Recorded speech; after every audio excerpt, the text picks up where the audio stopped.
Hey, it's me. What's going on? I just posted a video of John Schneider. He's now 60.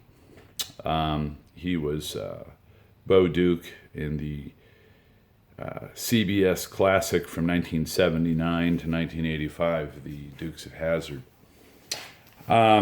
Really nice guy. You know, he went on to have a pretty decent career in acting and as a country singer as well. You know, back in the day, actors were multifaceted, multi-talented. If you were the triple threat, could you sing, can you act, can you dance?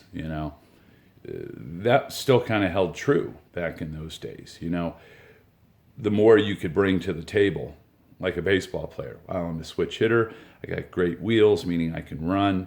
I got a great arm, good instincts. The more tools that you had, the greater chances you would have, parlaying that into a career in baseball or whatever.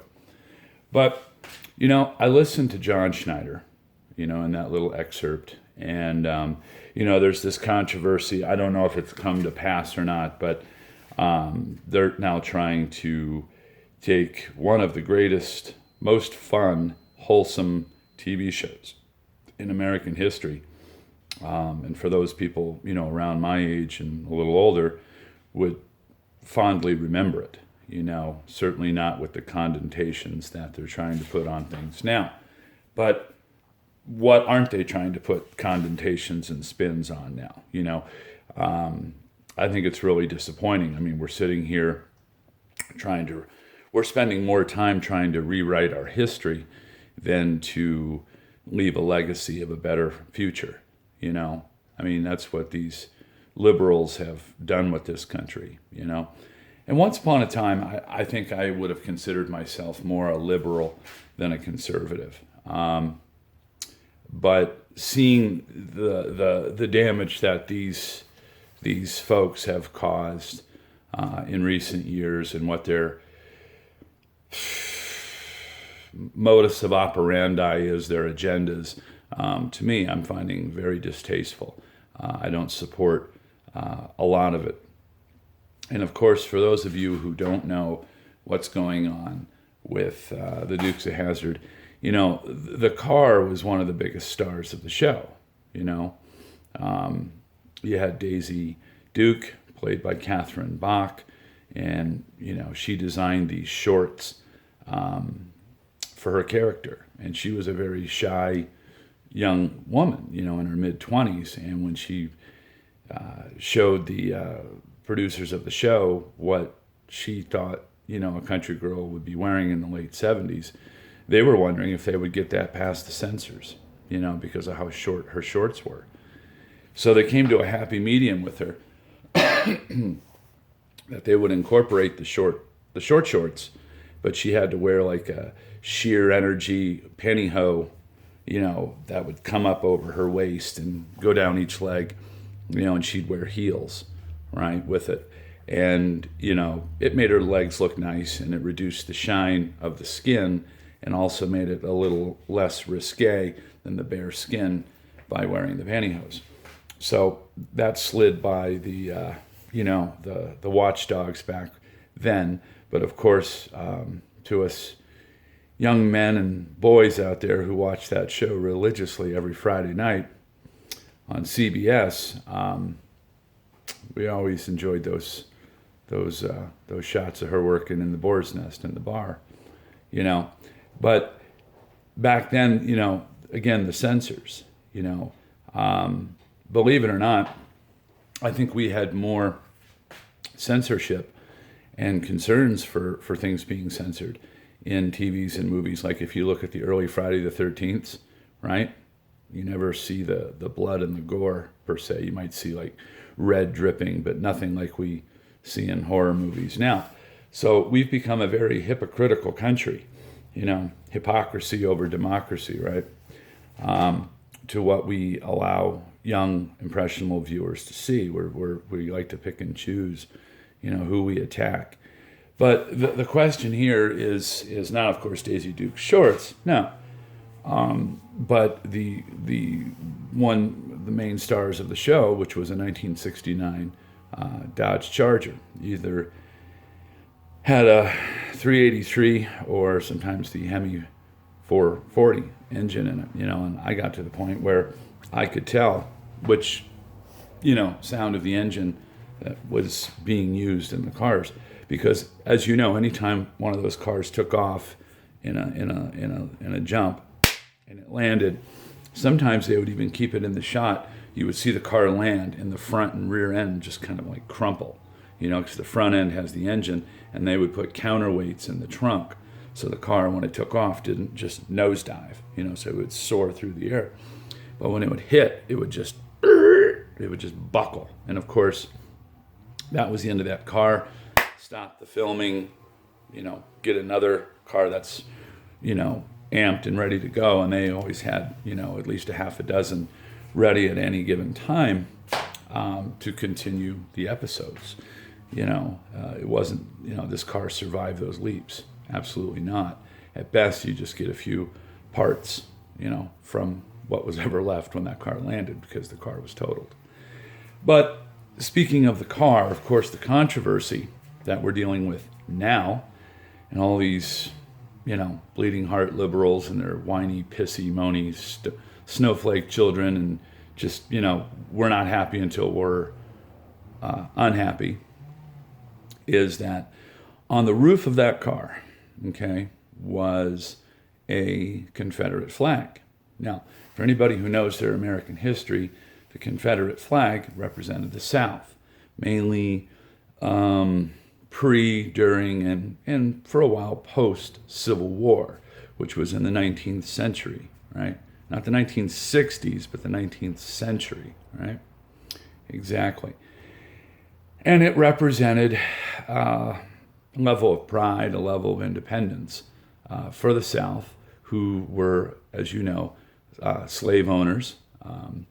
And they had a way of life down there that, people in the North, where I'm originally from, Pennsylvania, we didn't subscribe to. We didn't think, owning people was the right way to do things, And, it was a great man. You might have heard of him. He was our 16th president, Mr. Abraham Lincoln, signing the Emancipation Proclamation, right? And the main, the antithesis, or excuse me, not the antithesis, but the main thesis, the main grounds for the Civil War was John Brown, who was an abolitionist, was hung in Harper's Ferry, and that, till a lot, was the beginning of the Civil War. That this kind of shit wasn't going to be tolerated, and many thousands, hundreds of thousands of white people lost their lives to end slavery. That was the main reason the Civil War happened, because the North was basically was saying, look, to the South, we're not going to allow you to own people. We don't do it up here, and it's just not good practice. It's not a way to build a country. And at that time we were not even yet 100 years old, and we were already seeing the writing on the wall that this isn't how things should be done. That's not appropriate. And I'm full then and now and always will be in full agreement of that. Now, what the hell that has to do with the 1969 Dodge Charger that was used in the car with the rebel flag and or the Confederate flag? Well, these candy asses today are basically saying, well, that represents an era of oppression. Like we're not being oppressed now?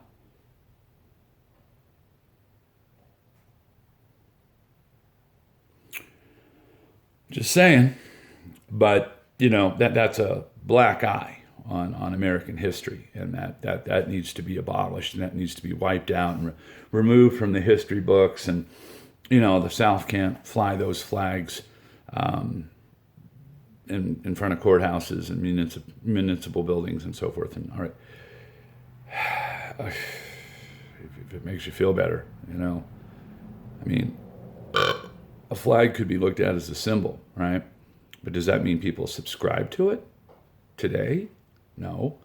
And do I think the intentions when that was put on the car was some kind of, subliminal racial statement? No. Trust me, it wasn't. It was a fun show. And if anybody who ever watched the show, I mean, there were blacks in episodes, whether they were country singing guests,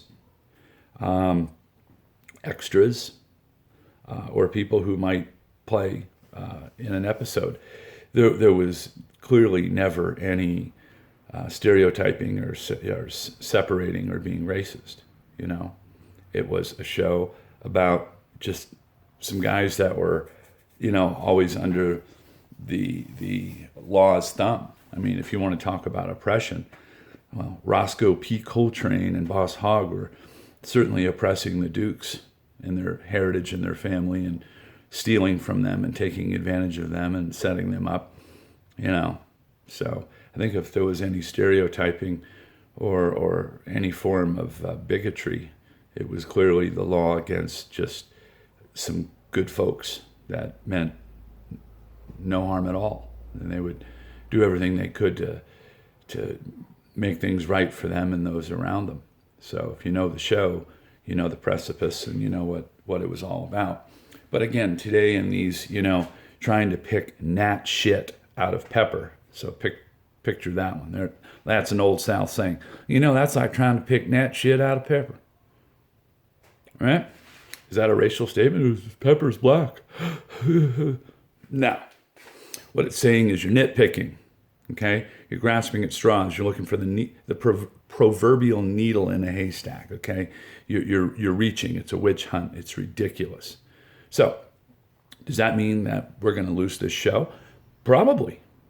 Because these candy asses want to, throw their weight around, and now, if you want to keep your head above water as a label or a brand or a network, well, you got to go along with public opinion. Well, if this is what we're worried about in 2020 and going forward, again, this is a prime example where I am totally ashamed to be an American. I'm not ashamed of that show. I'm goddamn proud of it. I have all 6-7 seasons on DVD. And I'm going to tell you motherfuckers what.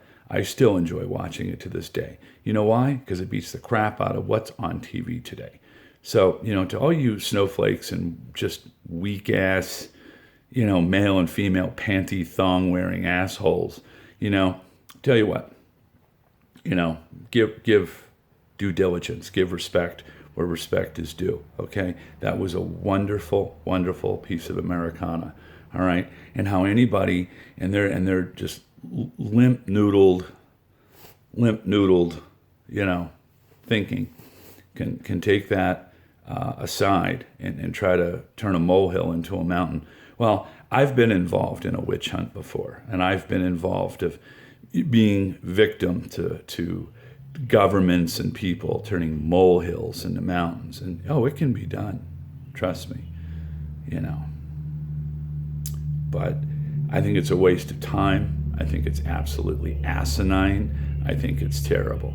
That's what we're wanting to do in these times. That we want to take something as wholesome as the Dukes of Hazzard, and not because of the acting or the people or the messages. No. Do you know the people of that movie, when you candy ass generation did that movie in the early 2000s with that total has-been Jessica Simpson and those other morons that played Bo and Luke, when that movie came out, you want to know something? I want you to hear this, motherfuckers.